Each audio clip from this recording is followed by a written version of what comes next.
Namaste, everybody. Welcome, all viewers. And today we have a very interesting session. This is a series of sessions that I would be doing with many teachers in divination sciences like Jyotisha, and also I'll be bringing many other teachers to discuss. This is leading to the Gurupurnima event in this year, which is on 13th of July, 2022.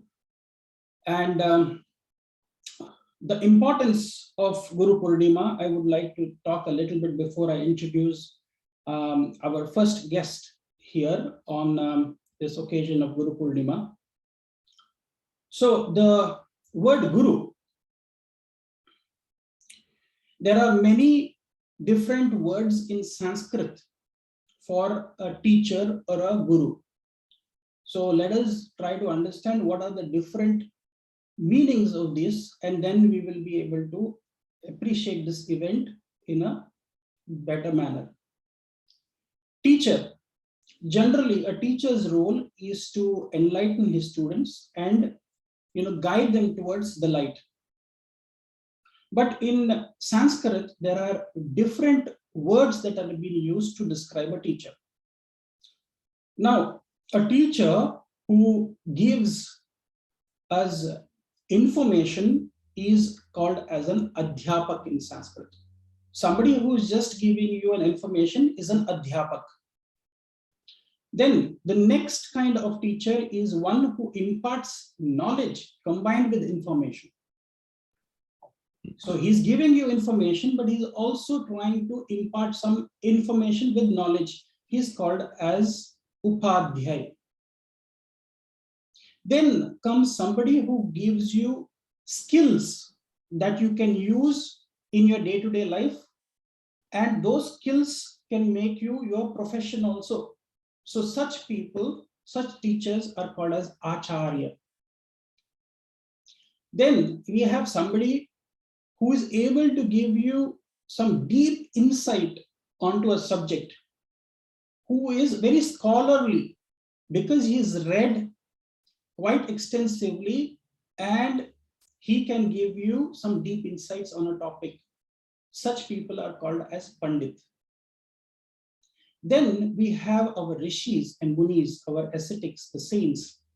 They are visionaries and they can view a subject and they can teach you to think in a manner.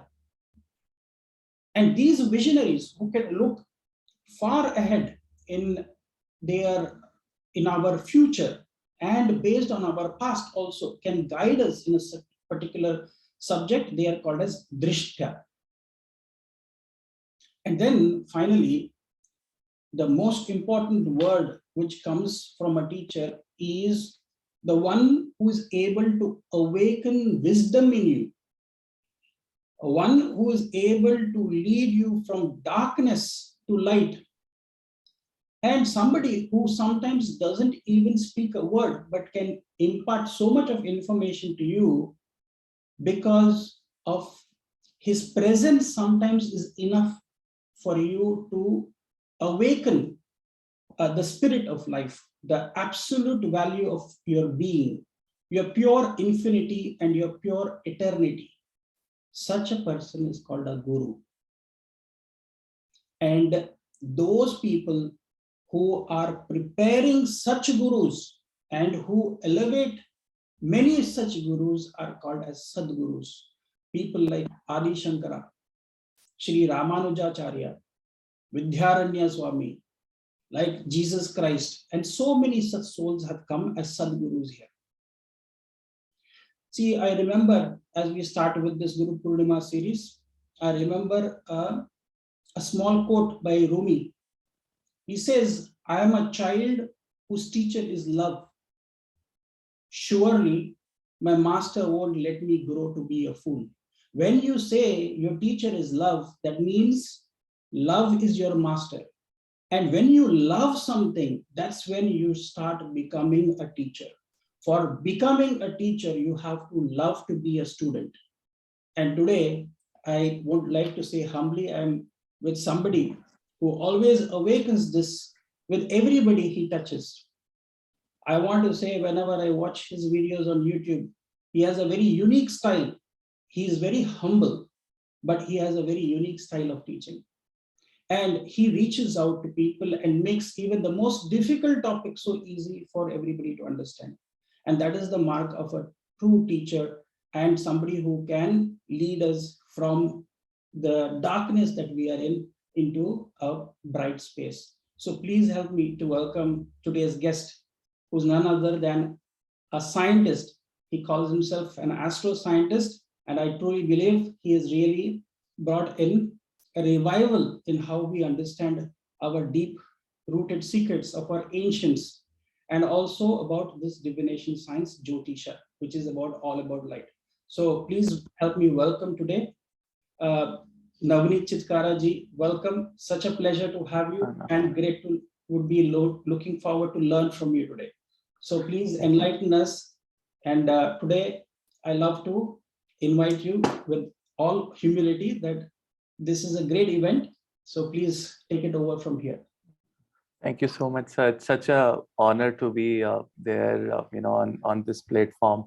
And we all are students, and we always will remain students, and that is something that I've learned from you. And so, and this topic which we are here for is a topic that can change, the entire outlook towards the life for any native, or any soul, in fact, in this universe. So I have a small presentation, and we'll be also discussing on various energy points called chakras, and the grahas that are associated with the chakras, right? And so we have some basic protocols of the grahas associated with Mooladhara and Swadhisthana, Manipura, but based on your prarabdha, based on the karmas, we have grahas associated, which may not be the same for everyone. For an example, for my Mooladhara can be associated with Venus, however yours can be associated with Mars, right? So that is how to calculate. There are various techniques. So one of the techniques I'll be displaying here today in the presentation, and we'll also take an example. And after this session, our viewers will be able to calculate their own placement or the energies associated of their grahas with the chakras, and they'll be unique based on their Rashi chart and the Navamsha chart. So that's how the flow is going to be. Right. So before we start, I'll do a small prayer. Right. Guru Brahma, Guru Vishnu, Guru Devo Maheshwara, Guru Sakshat Param Brahma, Tasmai Shri Gurve Nama. Neem Karoli Baba Ji, Bhyo Nama. Dr. Arjun Pai Ji, Bhyo Nama. Okay, so what I'll do is I'll share the presentation from here. And so Gurupurnima, as you've mentioned, sir, it is on 13th of July, 2022. And you have given a very elaborated and a fantastic, information on what exactly is a guru. One thing that always stuck in my mind is that I have learned, Jyotisha from the people who are even maybe 5 years or 10 years younger to me. The first constraint that I would like to tell to the viewers is that guru is cannot be seen from the age or the maturity. Even a 15-year-old who is showing you a path from one destination to another destination is a guru for that moment. That's the most important thing, right? According to Shastras, there are various shlokas that define what is a guru. The word, gu, means ignorance, darkness, right? And ru means the light, the basically it is the removal of that darkness. That is the word ru. And this word is also used opposite to the word called laghu. So laghu is small and guru is large, right? That is why Wherever you have Guru, there will be expansion of everything, right? Especially the expansion of our knowledge, our wisdom, skills, right?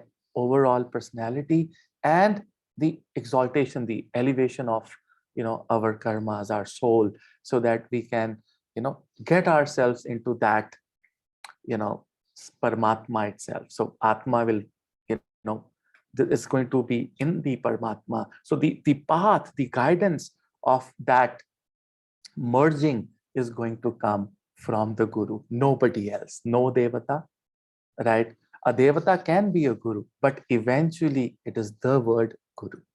So that is the meaning. And there are other associations with this Guru Purnima. It is also known as the Vyasa Purnima, because it is said that the uh, the Rishi Vyasa, was born on that particular day. He is the one who has given Vedas, to the humankind.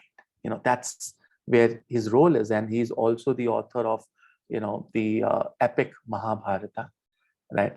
And also, it is the day when, Shiva taught yoga and gave, knowledge to the Sapatrishis, right?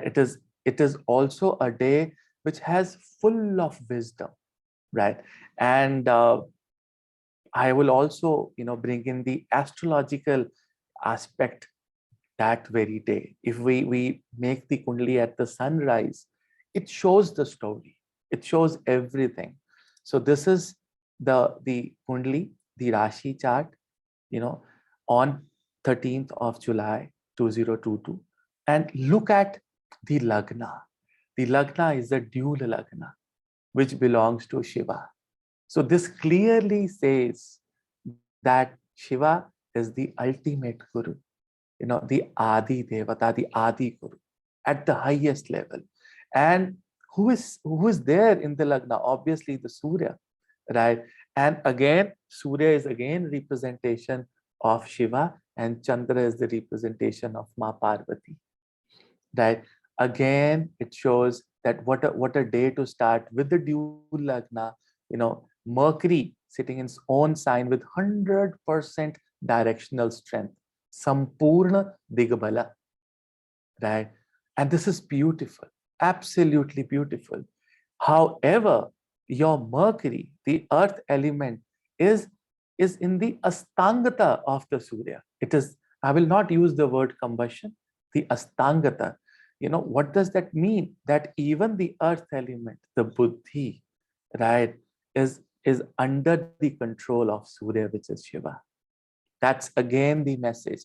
And look at the other, Rahu in the 11th, Brahaspati Devata in the Kendra, Swarashi, Chandra in the Kendra, right? Obviously, when Sun and Moon are opposite, it has to be the Purnima, right? Shani in the house of longevity, Shani in the house of its own Karaka, and the best place of the Shukra as well. Can you imagine, the amount of energy, the placement, the association, the positions of the grahas, as if that particular day everything will fall in place, right? The only thing one has to understand is to, you know control our hopes, wishes, and desires here, right? Because, my Guruji always used to say, Navneet, what exactly is moon?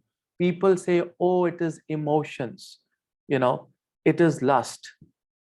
Moon is nourishment. But I personally believe moon is just like a catalyst. It enhances everything. So be it Purnima, be it Amavasya, right? It is going to enhance the things.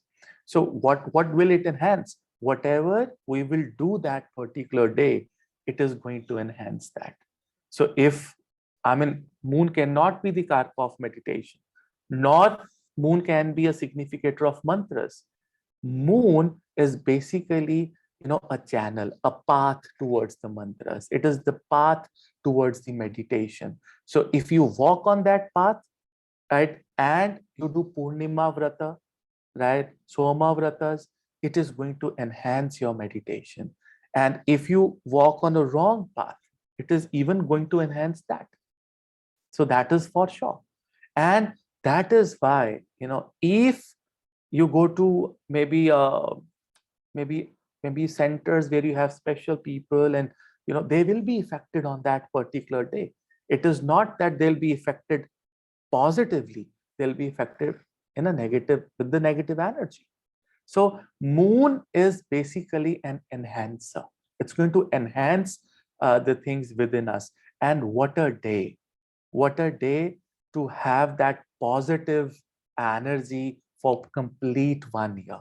Now, why this Ashada month Purnima has so much of significance? So there is the significance is that we have to understand a little bit of astronomy. To understand, we should know the equinox and the solstice, right? The summer solstice and the winter solstice. So what happens is, since our Earth is tilted, right? So 23 point or 23.5 degrees tilt is there towards the northern hemisphere. So what happens is, solstice is nothing but it is the exposure of the northern hemisphere towards the sun. Okay, so when the northern hemisphere is exposed more, since because of the tilt, that is basically the summer solstice. So if you see, so this is the tilt that we have over here, sir. So this is the tilt.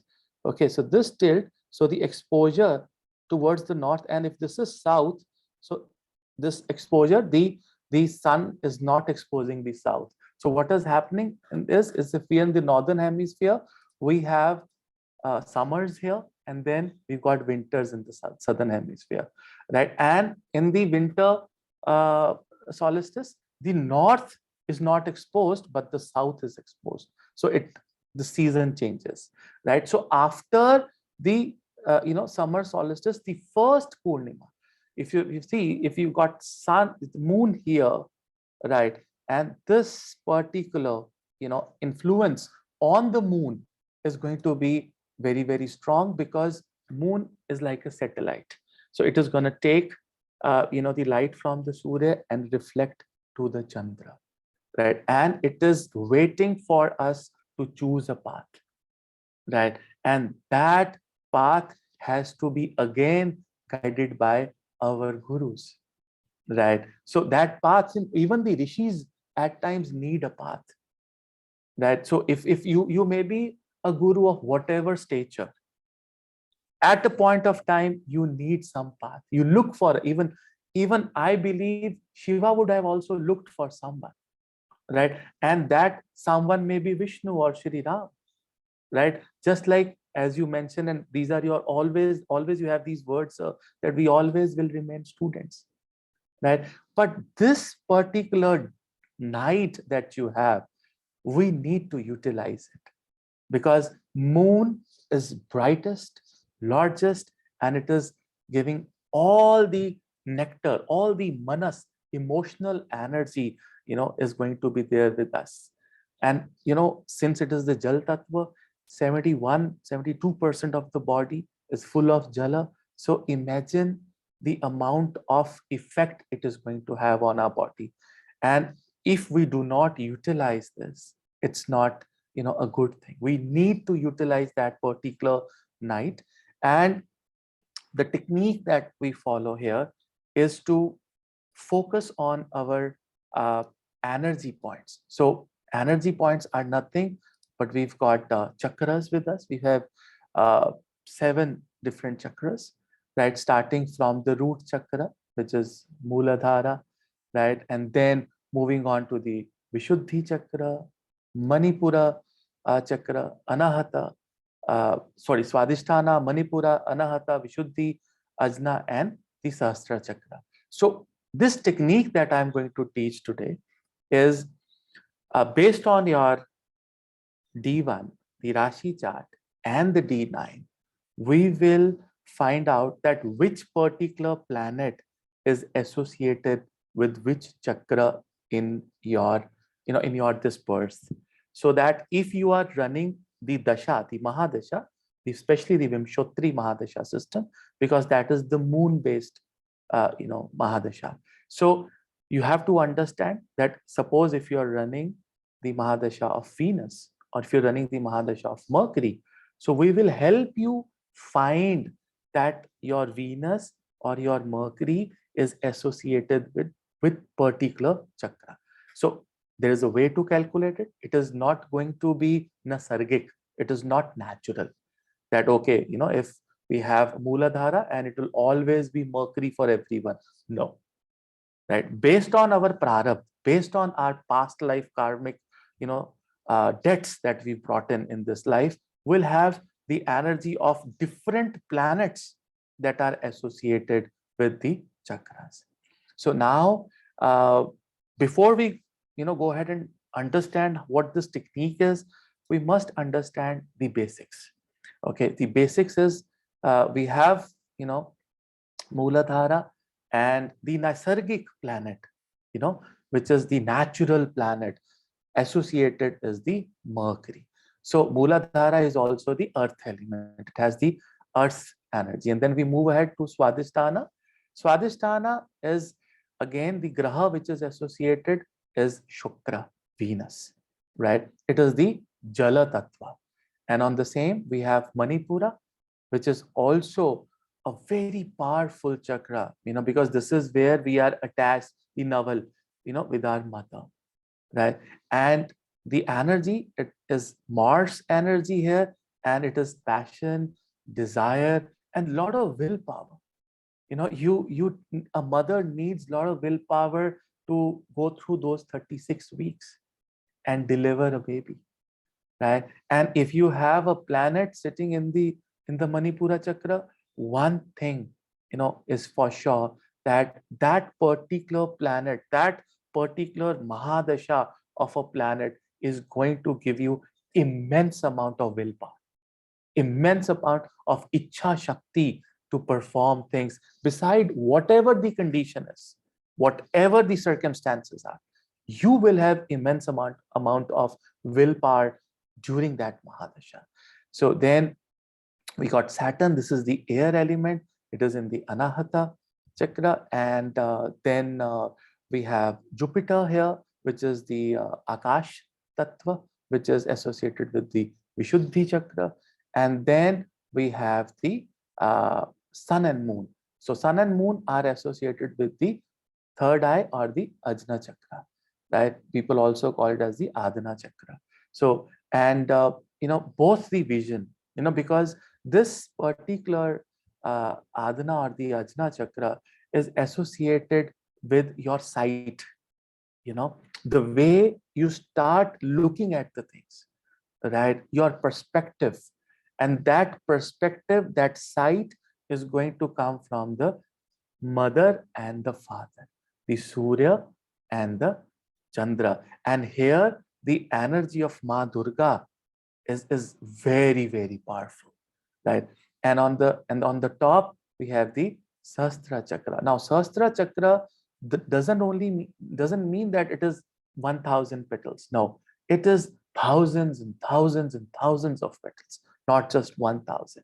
And it is actually where the unmanifested Shiva resides, right? So manifested Shiva may be in the Vishuddhi in the form of a Rudra, but the unmanifested Shiva, that ultimate guru that we are talking about, who is teaching to all Sapatrishis, right? That is where we have this nakshatras, because all the formation, the creation of nakshatras have come from Shiva, right? And Shiva has the ownership, and it is not just 27 nakshatras. We have probably 84, 88 nakshatras in the system. All of them, right, is here, right in the Sahasra, belongs to Shiva, right? And the technique that we learn to understand that what planet is associated with which nakshatra in this life is very, very simple. So the technique is that we identify the sign in which the graha is sitting in the Rashi chart, in the D1 chart, Lagna chart. Okay. And then we also see that the same planet is sitting in which Rashi in the D9 chart. Okay. Then we count from the D1 to the D9 that how many places it has moved. Okay. So suppose if it is in, maybe Rahu is in Aries in the D1, and we have Rahu in the Kark, in the Cancer, in the D9. So we count 1, 2, 3, and 4. So 4 places ahead. We take that number, we create a table, and then with the number of places it has moved, we can calculate the chakra associated with it. Okay, so we can find the chakra. So I've created a very simple table here, right? Suppose we can do a very small exercise here, and suppose we have probably we have moon here. Okay, so if we have moon in the D1, in the sign of maybe Leo. Okay, and in the D9 we have this moon in the sign of Sagittarius. So it has moved 5, 6, 7, 8, and 9. So it has moved 5 places ahead. Okay, so it moved 5 places ahead. So 1, 2, 3, 4, and 5. So basically your moon is associated with the Manipura chakra. But imagine if it was Vargottama, right? The planet is in the same sign. So what will happen? So if it is, suppose moon was in the Dhanu here, in the Sagittarius, and it is here, so it is 1. So that means that planet is now associated with the Sahasrara chakra. Very, very powerful.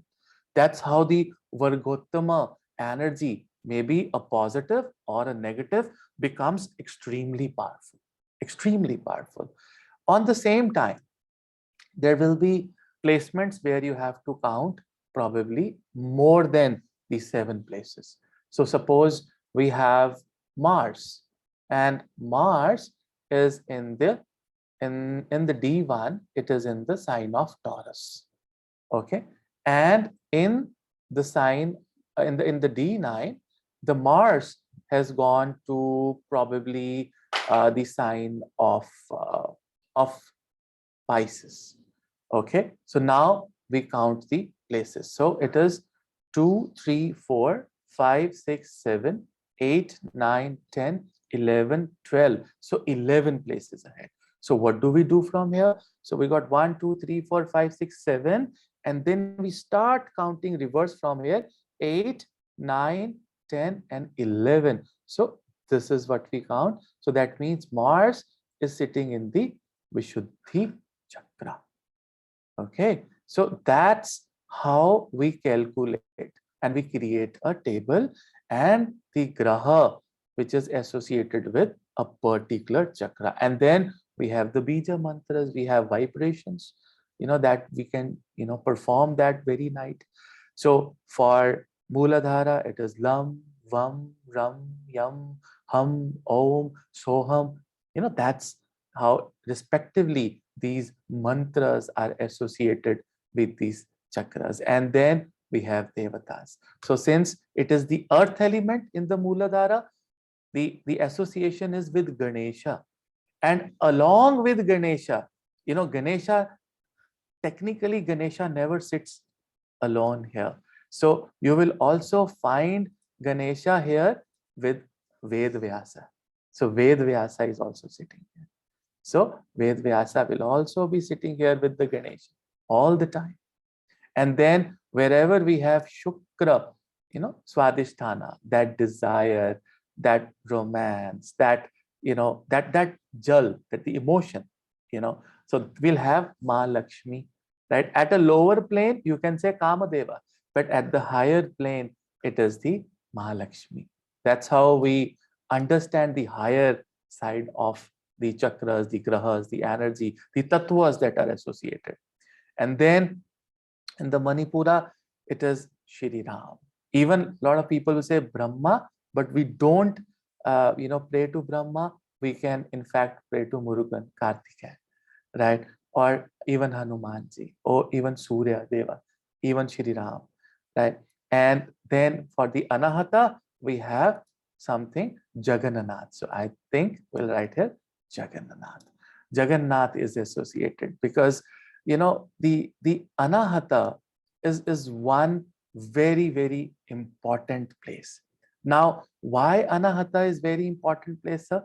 See, people say that Jagannath sits right here in the chest region, where you've got the limbs, the lungs, just right here in between. This is where the Jagannath sits, right? And why do we have air? What is the purpose of the air in this particular area only? Because Jagannath ji is right in the center, and it is because of the air that all the grahas are moving and giving the energy inside our chakras. Because if we don't have that air element, right, once that air is gone, the grahas, the association of grahas is gone. That is the end of the life. And you need air to make the grahas move, the energies move inside. That is why Shani is associated, the swasa, right? So he counts your swasas. He knows how many swasas you carry in this biological form, in this particular birth. He knows everything. And that is why he becomes the karka of the longevity, right? And then you move ahead, we have Vishuddhi Brahaspati. And Vishuddhi Brahaspati is none other than Rudra himself. Now, that is the manifested form of Shiva, right? So Shiva and Krishna and Vishnu, they all have these forms which are manifested forms, and then is something unmanifested form, right? Nirgun, Ajam. So that's they are not there. So that is Rudra here. And then we have Ajna. So Ajna or the Adna Chakra is where we have sun and moon, right? The Shakti, the vision, the sight that we have. And once we reach the Sahasra Chakra, we have the Sadashiva, which is everywhere and which is nowhere, So that very concept, because when we reach that particular position, nothing matters to you. So even if you're there or if you're not there, if I am there, not there, he's there, this is there, it doesn't matter when we reach. So rishis and munis can reach to that particular stage. But in this birth, in this Kali Yuga, it becomes extremely impossible actually to reach at this particular place. So it is, it is good if you have a Vargottama planet. So in the dasha of the Vargottama graha, and if it is well placed in the kundli, it is an opportunity to reach this chakra. How many of people would know that? And if you have that opportunity, and if you've not done the mantras, and if you've not done the right karma, you've lost an opportunity. And it is very good that you run through a dasha of a Vargottama graha in your life, because it is straight away taking you to the Sahasra. That's the beauty of understanding this particular technique. And now I have taken the example, uh, you know, of none other than, Srila Prabhupada. So Srila Prabhupada had, this is the Rashi chart, okay, and this is the D9 chart. And I have created a table here which shows that how, his grahas were associated with various, uh, the chakras, the energy points. So look at his Mercury. It was in Virgo in the D1, and in the D9 it is Aries. So it's moved 8 places ahead. And when we go back and see, the 8 places ahead is the Swadhisthana chakra. Okay, so that is how the entire table is created, and you guys can create it for yourself and understand. Now, what is the application? How do we understand what to do on that powerful night? And not only the Guru Purnima night, but it can be, a lifestyle for you, especially in a particular dasha, right? And see, look at, Srila Prabhupada, he's got so many, grahas in the Manipura.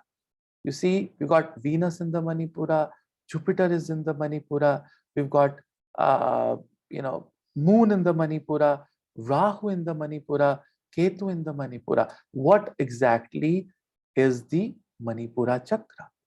Manipura is metabolism. It's your willpower. It's your happiness.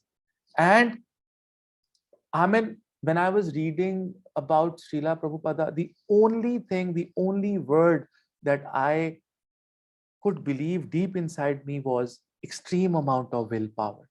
Huge. You are on the way to New York through, on the ship, and you're having multiple heart attacks, and you still have the willpower. You have still that energy to do what he wants to do, just following the path of his guru. His guru said, go get it done. You need to go. Forget about your age. Right? That is, and look at his Saturn. Saturn exalted in the 10th house, and Saturn sitting in the Mooladhara Chakra, where we have Ganesha, where we have Rishi Vedvyasa. And just because of that Saturn, he was able to create the Bhagavatam. Imagine. So this is all relevant. This is perfect. When you open your chart, you'll understand why is what you're doing. And what you're doing is not just because you're doing it. It has the energy of the grahas, the chakras, your prarabdha, and it is right in front of you. It is the way you can go back in your past. It is the way to understand. It is the way to re-engineer yourself. Understand the karma. It is the time to go to a particular nakshatra, find a particular bija, and start meditating. Anyone, if I in my practical life followed this technique and have felt a lot of changes, and the first change that came to me was that I started remaining quiet. In the Purnima Vrata, one of the techniques, if your health doesn't allow to fast on that particular day, you can have a Mauna Vrata. And if you cannot have Mauna Vrata for probably 10 hours or 12 hours, just have it for 2 hours, or have it for 15 minutes every day. Just leave everything, every goddamn thing that you have in your life, and sit for 15 minutes, complete silence. That's actually enhancing your Chandra every single day. That's the biggest gift that we can give to this universe. That, hey, we are not doing anything, because universe is tired of we doing things. We are making this entire, cosmic energies work to understand whether we have done right or wrong. At least an hour every day when you've not done anything, we've not thought anything, we've not spoken, or we're not speaking to anyone, nothing. That vrata is the most powerful vrata. And you have, and what I would do is I'll go on my terrace or where I can see the moon, and I'll just sit silent. And then once I break my silence, I'm going to do the beaches, and I'm going to look at my devata, which is associated, and I'm going to do the stotrams, the mantras. If I see Shri Ram, I'll just say Ram, Ram, Ram, Ram, nothing fancy. If I have Shiva, I'll just say Shiva, Shiva, Shiva, Shiva, Shiva, Shiva, Shiva. If I have Jagannath, so I'll just say Jagannath, Jagannath. That is it. No fancy mantras, nothing. And that is the day you'll realize your inner self. Because you know what chakra is going to give you that path. Moon is the energy that will always lead from the front to show you the path. Because just like there is a day vision, there is a night vision. And the night vision is coming from the Chandra. Even if there is an Amavasya, Still the effect of Chandra is there. It is affecting. It is just that the vision is not there, but the effect is always there.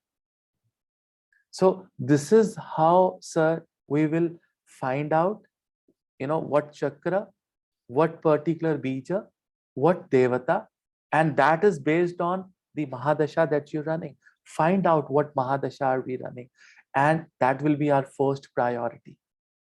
And then the second priority will be find out where your moon is. Do it for the Chandra. And the third would be do it for your Guru, Brahaspati. Right? And once you've done the three, you have ample time to do any other mantra that you wish to do.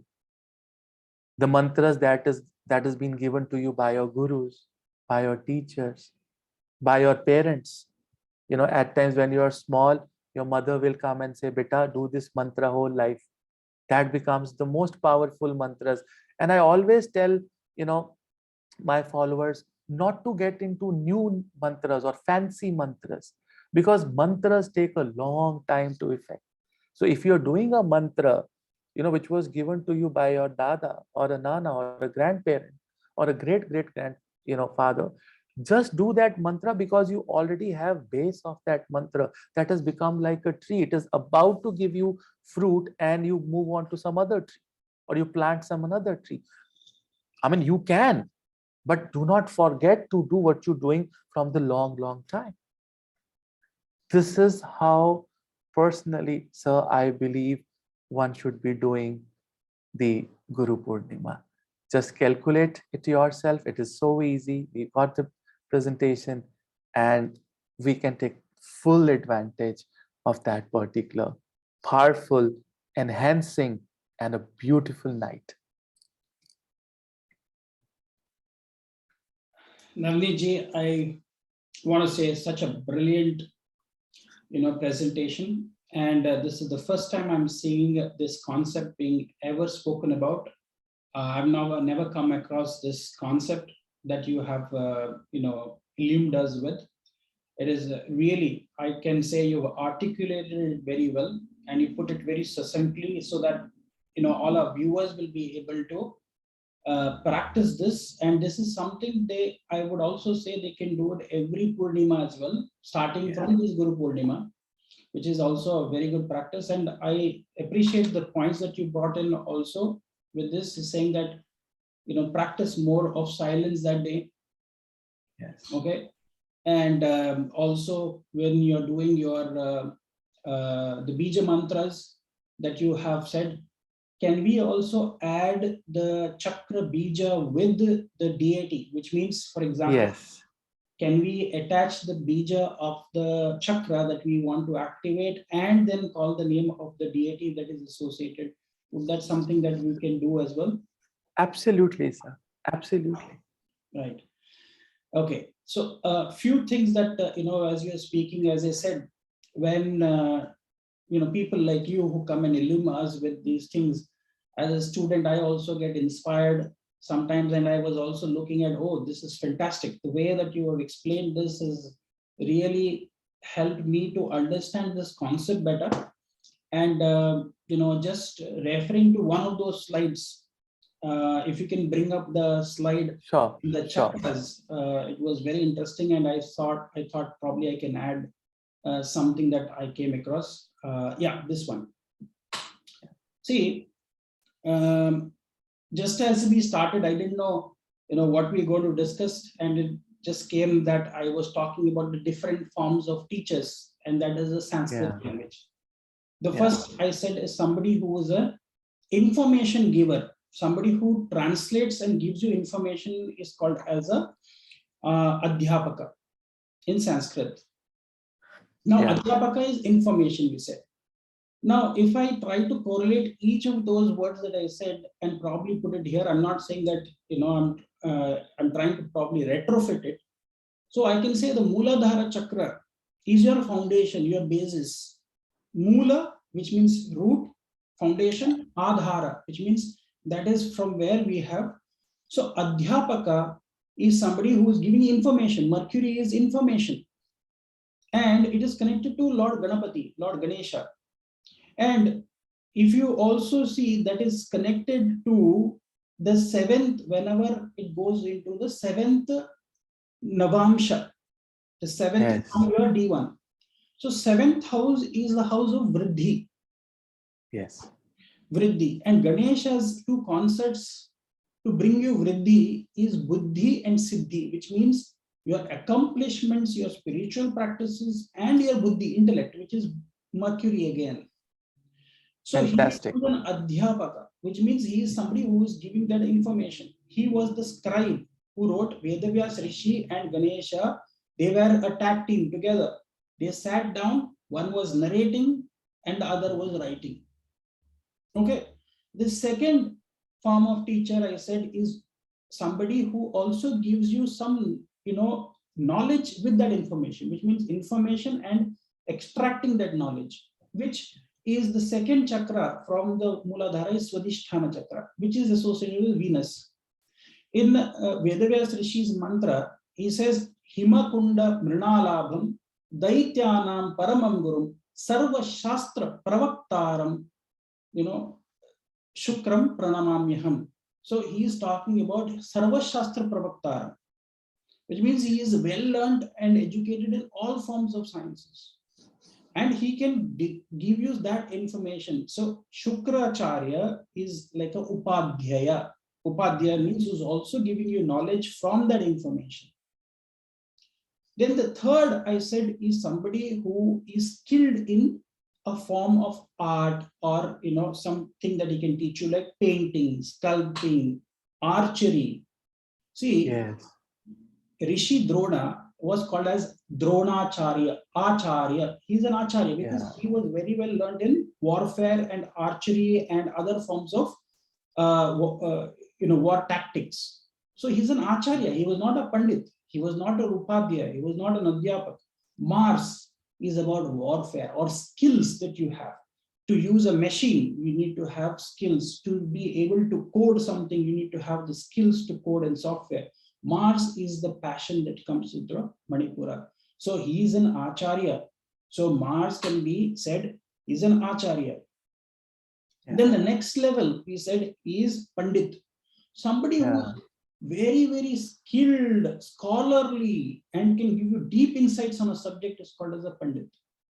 Saturn, Anahata Chakra, because he has put so much of hard work in learning the techniques and methodologies of a particular subject, and he can provide you some deep insights in it. So Saturn is your focus, your balance, your structured way of coming and teaching. So Saturn becomes the Pandit, in my opinion. Then we said, next after the Saturn comes Jupiter, which is Vishuddhi, here, which is sitting here. That is connected to Drishtya or Drishta, which means somebody who's a visionary. So Rishis, Munis were people who could use their Akasha, because Jupiter is connected to Akash Tattva, which is like trying to reach out to the consciousness, the higher consciousness, and through which they can become visionary. They can really, they were the discoverers of the mantras. They were the discoverers of the divine knowledge. Today, what we see, the cosmic information, the cosmic order, the cosmic, that is coming from Jupiter, which is connected to the Vishuddha Chakra. And that's why you see many of the teacher who is Dakshinamurti, who is facing towards the south. He has 4 rishis who are sitting and they're listening to him. And he has one of his legs sitting on Apasmara, is a small dwarf demon who's holding a serpent, which is his ignorance. So his right foot is on ignorance, and the demon Apasmara, and the other, he's just sitting there. He's in silence. He's not speaking a word, but the rishis are learning in his silence. And his presence itself is enough. Yes. So that is Rudra, the deity. Yes. Yes. Okay. So, and then finally we said Guru. Who is Guru? Guru is your Ajna Chakra. Ajna or Ajna or Agya. Agya means command center. Your third eye is your command center. That is the seat of your Guru, which is your sun and moon coming together. It is your soul atma and your manas coming together to be able to. So he is the guru, the ajna. And then who is Sadashiva? All the nakshatras. He is the Sadguru, the guru of the gurus, who is sitting higher. The highest is the nakshatras, as you mentioned there, the Sahasrara, the crown chakra. So that's what I thought. It is such a fantastic presentation that you have given, can help us to understand the presence of guru, teacher, and all of these things is the association that I came up with. So that's beautiful, sir. Absolutely beautiful. So thank you very much for coming and speaking on this fantastic topic, as well as it is, you have made it so easy for everybody to identify what is the chakra that they should be focusing on and what they should be meditating on. And I hope all the viewers will benefit from this lesson and this lecture. So very grateful for coming here. Thank you And so much. and I want everybody to share their comments also. So let us know how did you like this session, and if there is any doubts also, we can probably respond to those doubts related to this presentation. Okay, thank you very much, Navneet. Thank you, It's a sir. pleasure to have you. Thank you, sir. Thank you.